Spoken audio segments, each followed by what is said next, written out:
ಒಂದು ರಿವ್ಯೂ ಕೊಟ್ಟಿದ್ರು, ಮಿಲಿಯನ್ ಗಟ್ಟಲೆ ಓಡ್ತು, ಎಲ್ಲ ಪೇಜಲ್ಲಿ ಇವ್ರದ್ದೆ. ಸಿನಿಮಾ ರಿಲೀಸ್ ಆದಾಗಿಂದ ಡೈಲಿ ಫೋನ್ ಮಾಡ್ತಾ ಇದ್ದಾರೆ, ಅಣ್ಣ ನಂಗೆ ಯಾಕೋ ಬೇಜಾರಾಗ್ತಿದೆ, ನಿಮ್ಮನ್ನ ಮೀಟ್ ಮಾಡಬೇಕು ಅಂತ. ಏನಕ್ಕಂದ್ರೆ ದಯವಿಟ್ಟು ಹೇಳ್ಬಿಟ್ಟಿದ್ದಾರೆ. ನಿಜ ಹೇಳ್ತೀನಿ ಸರ್, ಒಳ್ಳೆ ಸಿನಿಮಾ ಕೊಟ್ಟಿದ್ದಾರೆ. ಯಾಕೆಂದರೆ ಇದು ಈ ಸಮಾಜಕ್ಕೆ ಬೇಕಾಗಿರೋಂಥ ಸಿನಿಮಾ. ಯಾಕೆಂದರೆ ಎಷ್ಟೋ ಜನ ನೀವು ನೋಡ್ತಾ ಇರ್ಬೋದು, ಇವತ್ತು ರೋಡಲ್ಲಿ ಎಷ್ಟೋ ಜನ ಬಿದ್ದು ಒದ್ದಾಡ್ತಾ ಇದ್ದಾರೆ. ಅವ್ರಿಗೆಲ್ಲ ಈ ಸಿನಿಮಾ ಸ್ಫೂರ್ತಿ. ಈ ಮಾತನ್ನು ಯಾಕೆ ಹೇಳ್ತಿದ್ದೀನಿ ಅಂದರೆ ಸರ್, ನಾನು ಯಾವ ಸಿನಿಮಾಗೂ, ನಾನು ಎಷ್ಟೋ ಸಿನಿಮಾಗೂ ರಿವ್ಯೂ ಕೊಟ್ಟಿದ್ದೀನಿ, 2 ಸಿನಿಮಾ ನಾನು ರಿವ್ಯೂ ಕೊಡೋ ಉದ್ದೇಶ ಏನು ಗೊತ್ತಾ ಸರ್, ನನ್ನಂಥ ಲಕ್ಷಾಂತರ ಜನ ಕನಸು ಹೊತ್ಕೊಂಡು ಬಂದಿರ್ತಾರೆ ಇಂಡಸ್ಟ್ರಿಗೆ. ಇಲ್ಲಿ ಸಿನಿಮಾ ಉಳಿದ್ರೆ ನಮ್ಮಂಥ ಲಕ್ಷಾಂತರ ಜನ ಉಳಿತಾರೆ, ಸಿನಿಮಾನೇ ಉಳಿಲಿಲ್ಲ ಅಂದರೆ ನಮ್ಮಂಥ ಲಕ್ಷಾಂತರ ಜನ ಆಸೆ ಕನಸು ಕಟ್ಟಿರೋರು ಎಲ್ಲೋಗ್ಬೇಕು ಸರ್. ಅದಕ್ಕೆ ಹೇಳ್ತಿದ್ದೀನಿ ಸರ್, ಇಂಥ ಸಿನಿಮಾ ಗೆಲ್ಲಿಸ್ಬೇಕು ಸರ್. ಪರಭಾಷೆ ಸಿನಿಮಾಗಳಿಗೆ ಯಾರೋ ದೊಡ್ಡದಾಗಿ ಮಾತಾಡ್ತಾರೆ, ಕನ್ನಡ ಸಿನಿಮಾ ಸರ್ ಎಷ್ಟು ಚೆನ್ನಾಗಿದೆ. ಲೈಫ್ ಟುಡೇ ನಿಜವಾಗ್ಲೂ ಹೇಳ್ತೀನಿ ಸರ್, ಇದು ಲೈಫೇ ಕೊಟ್ಟಿದೆ ಕೆಲವೊಬ್ರು ಜೀವನಕ್ಕೆ. ಇದನ್ನ ನೋಡಿದ್ರೆ ಲೈಫೇ ಕೊಟ್ಬಿಡುತ್ತೆ.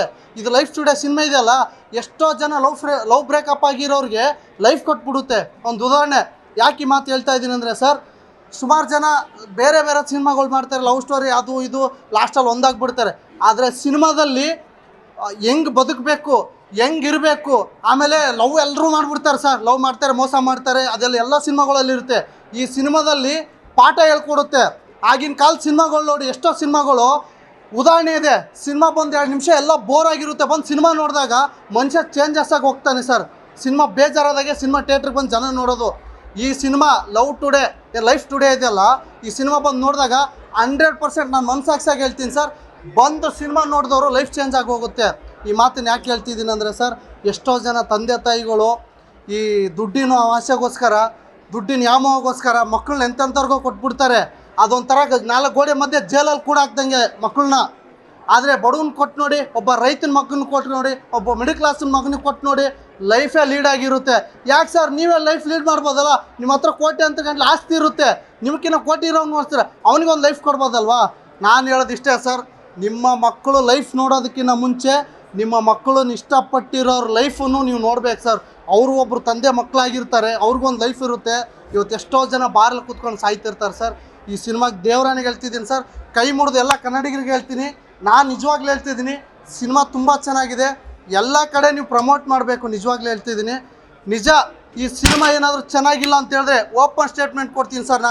ನಾನು ಸ್ವಂತ ದುಡ್ಡು ವಾಪಸ್ ಕೊಡ್ತೀನಿ ಸರ್. ಸಿನಿಮಾ ಬಂದು ಕುಂತು ನೋಡಿ, ನೀವೇನಾದರೂ ಸಿನಿಮಾ ಚೆನ್ನಾಗಿಲ್ಲ ಅಂದರೆ ಸರ್, ಪ್ರೊಡ್ಯೂಸರ್ ಗೊತ್ತಿಲ್ಲ, ನನಗೆ ಹೀರೋ ಸರ್ ಮಾತ್ರ ಗೊತ್ತು. ನನ್ನ ಸ್ವಂತ ದುಡ್ಡು ಸರ್, ನಾನು ಕೂಲಿ ಮಾಡೋನು, ನಾನು ಸ್ವಂತ ದುಡ್ಡು ಕೊಡ್ತೀನಿ ಸರ್ ನಿಮಗೆ. ನಾನು ಸ್ವಂತ ದುಡ್ಡು ಟಿಕೆಟ್ ಫ್ರೀ ಕೊಡ್ತೀನಿ ನಿಮಗೆ. ಸಿನಿಮಾ ಕುಂತ್ಕೊಂಡು ಬಂದು ನೋಡಬೇಕು, ಸುಮ್ಮನೆ ಹೇಳ್ಬಾರ್ದು. ಸಿನಿಮಾ ಕುತ್ಕೊಂಡು ನೋಡಿ, ಸಿನಿಮಾ ಚೆನ್ನಾಗಿಲ್ಲ ಅಂದರೆ ನಂದು ಇಷ್ಟ ಹಿಡಿದು ಅಗಸ್ತ್ಯ ರಾಜು ಅಂತೇಳಿ ಅಫಿಷಿಯಲು ಮಾಡಿ 100ಕ್ಕೆ 100 ನಮ್ಮ ತಾಯಣ್ಣಗೂ ದುಡ್ಡು ವಾಪಸ್ ಕೊಡ್ತೀನಿ ಸರ್ ನಾನು. ನಿಜವಾಗ್ಲು ಸರ್, ಒಳ್ಳೇದಾಗಲಿ ಸರ್. ಕನ್ನಡ ಸಿನಿಮಾ ಒಳ್ಳೆ ಸಿನಿಮಾ ಕೊಟ್ಟಿದ್ದೀವಿ ಸರ್, ಯೂತ್ಗೆ ಒಳ್ಳೇದಾಗಲಿ ಸರ್. ತುಂಬ ಜನ ಎಲ್ಲ ಇಂಡಸ್ಟ್ರಿಯಲ್ಲಿ ದೊಡ್ಡ ಪ್ರೊಡ್ಯೂಸರ್ಗಳು, ಡೈರೆಕ್ಟ್ರ್ ಎಲ್ಲರೂ ಫೋನ್ ಮಾಡಿ ತುಂಬ ಅಪ್ರಿಷಿಯೇಟ್ ಮಾಡಿದ್ರು. ಅವರೆಲ್ಲ ಒಂದು ಮಾತು ಹೇಳಿದ್ರು, ಈ ಸಿನಿಮಾ ತುಂಬ ಚೆನ್ನಾಗಿದೆ, ಬಟ್ ಒಂದೇ ಒಂದು ಚಿಕ್ಕ ಪ್ರಾಬ್ಲಮ್ ಇದೆ. ಏನಂದರೆ ಅದು ನೀವು ಹೊಸಬ್ರು ಅಂತ.